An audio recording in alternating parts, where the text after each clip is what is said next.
सुप्रभात बच्चों, कैसे हैं आप। आज 7 मार्च 2022 दिन सोमवार है और हिंदी जूनियर स्तर पर हम आपके लिए लेकर आए हैं प्रश्न पत्र का प्रारूप। बच्चों, आपका जो प्रश्न पत्र होगा उसका समय 2 घंटे का होगा और पूर्णांक होगा उसका 80 अंक का।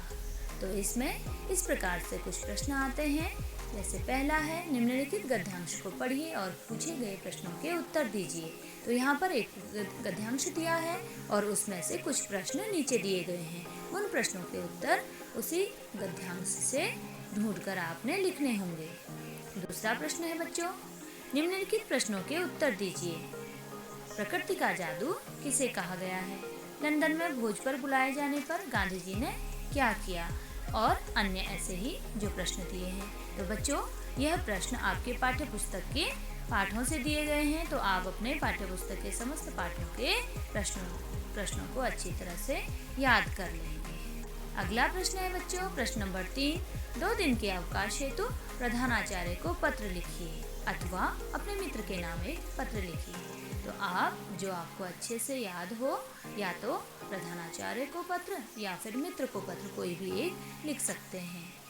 चौथा प्रश्न है, निम्नलिखित में से किसी एक पर निबंध लिखिए। तो बच्चों, इस प्रकार से भी प्रश्न आते हैं।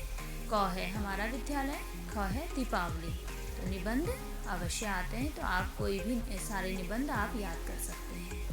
5वां प्रश्न है, निम्नलिखित शब्दों के 2 पर्यायवाची शब्द लिखिए। तो बच्चों, पर्यायवाची का अर्थ होता है समानार्थी। जैसे इसमें शब्द दिए हैं, चंद्रमा, जल, फूल, शत्रु। जैसे चंद्रमा का है शशि, मयंक। ऐसे ही अन्य शब्दों के भी आप पर्यायवाची लिखेंगे। 6वां प्रश्न है, निम्नलिखित शब्दों के विलोम शब्द लिखिए। तो विलोम शब्द माने होता है विपरीत शब्द, उल्टे। जैसे उतार, उतार का होता है चढ़ाव। ऐसे ही कटु, जीवन, सरल, इनके भी आप विलोम शब्द लिखेंगे। प्रश्न नंबर 7, संज्ञा की परिभाषा और उसके भेद लिखिए। तो बच्चों, इस प्रकार के भी प्रश्न आपके प्रश्न पत्र में आ सकते हैं। 8वां प्रश्न है, निम्नलिखित शब्दों के तद्भव शब्द लिखिए। तो बच्चों, इसमें निद्रा, क्षण, ग्राम, दंत, ये शब्द दिए हैं। तो इनके तद्भव शब्द होंगे। जैसे निद्रा माने, निद्रा का तद्भव शब्द होगा नींद। ऐसे ही अन्य शब्दों के भी तद्भव शब्द आपको लिखने होंगे।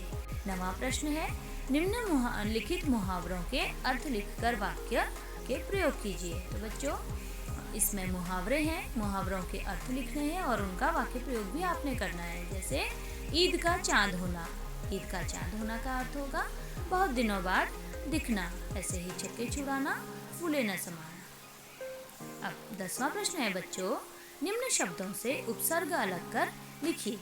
तो बच्चों, उपसर्ग माने होता है वह शब्दांश जो मूल शब्द से पहले आता है और शब्द का अर्थ बदल देता है, तो उसे उपसर्ग कहते हैं। जैसे इसमें है प्रसिद्ध, अनिवार्य, प्रबल, अनुपस्थित।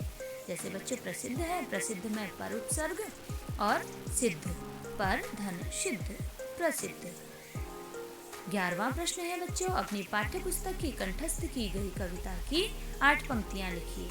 तो आपके पाठ्य पुस्तक में जो कविताएं दी गई हैं, उनमें से जो आपको बहुत अच्छे से याद हो, उसकी 8 पंक्तियां आप लिखेंगे। आपको ये याद भी करनी है। और बाकी बच्चों, सायंकालीन जो ऑनलाइन शिक्षण होगा, उसमें हम आपको इस प्रश्न पत्र के प्रारूप को अच्छी तरह से विस्तृत रूप से समझाएंगे।